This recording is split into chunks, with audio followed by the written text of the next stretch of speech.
বৰ্তমান আমি গৈ আছোঁ গোলাঘাট MSR থিয়েটাৰ হল আৰু তাত আমাৰ গোলাঘাট জাতীয় মহাবিদ্যালয়ৰ প্ৰথম বাৰ্ষিকীৰ ছাত্ৰ ছাত্ৰীসকলৰ আজি আদৰণি সভা আছে আৰু দ্বিতীয় বাৰ্ষিকীৰ দাদা বাইদেউসকলৰ আজি বিদায় সভা আৰু 2020 চনত আমাৰ মহাবিদ্যালয়ৰ পৰা উত্তীৰ্ণ হোৱা দাদা বাইদেউসকলৰ আজি সম্বৰ্ধনা অনুষ্ঠান।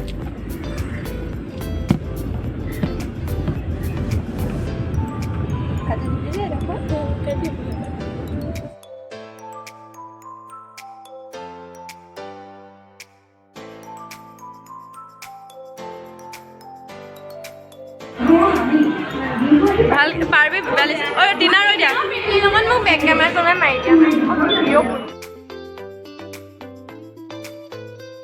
আগতে আহিব নোৱাৰিলি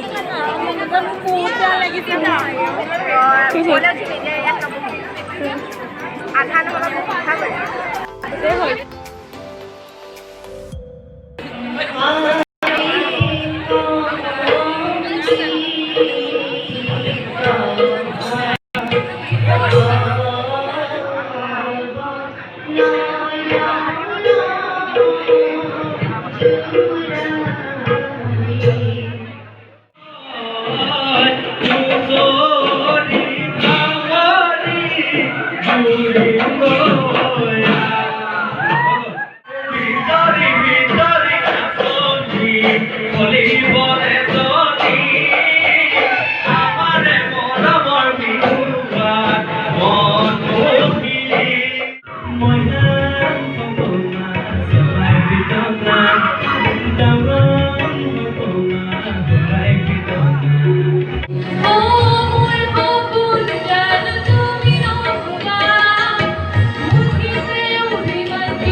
ভৱিষ্যত প্ৰজন্মৰ বাবে তোমালোক অতি গুৰুত্বপূৰ্ণ ব্যক্তি আৰু তোমালোকৰ স্বাৰ্থৰ বাবে শ্ৰদ্ধেয় পায়েং ডাঙৰীয়াই অত্যন্ত কষ্ট কৰিছে।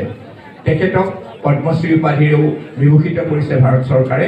আমি এই আপাহতে তেখেতলৈ অভিনন্দন জনাইছোঁ আৰু আমাৰ মাজত তেখেতৰ এই ব্যস্ত কৰ্মসূচীৰ মাজৰ পৰা অকণমান সময় উলিয়াই আজি তেখেত আমাৰ মাজত উপস্থিত হৈছে। সেয়া আমাৰ বাবে গৌৰৱৰ বিষয়, তোমালোকৰ বাবে অনুপ্ৰেৰণাৰ বিষয় আৰু আশা কৰিছোঁ পায়েং ডাঙৰীয়াৰ বক্তব্য তোমালোকক এনেদৰে উজ্জীৱিত কৰিব যেন তোমালোকে প্ৰকৃতিক সুৰক্ষা কৰাৰ দায়িত্ব নিজেই কান্ধ পাতি ল'বা।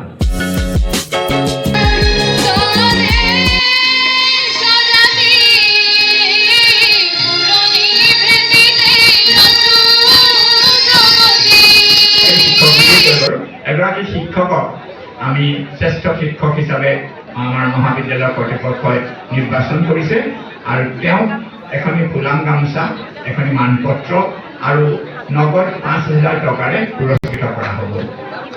তোমালোকে শুনি সুখ পাবা যে সেই শিক্ষয়িত্ৰীগৰাকী হৈছে শিক্ষাতত্ত্ব বিভাগৰ শ্ৰীযুতা মনীষী বৰা।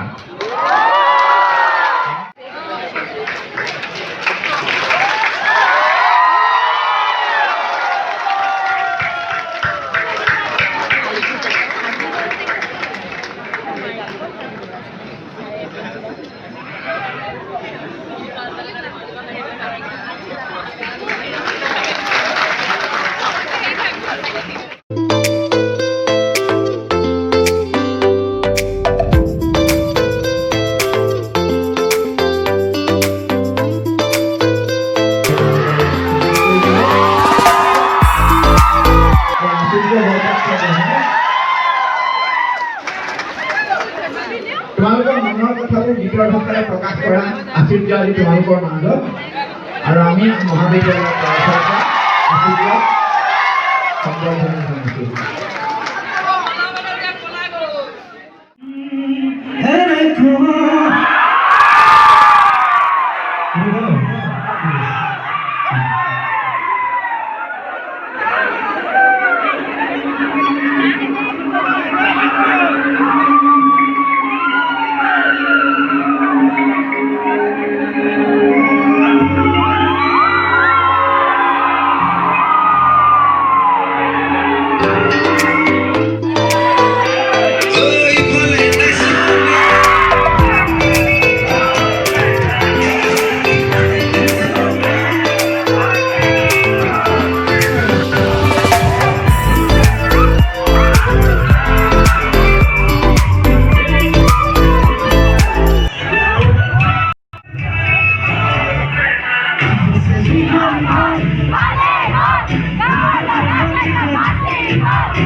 Hidayet vazirin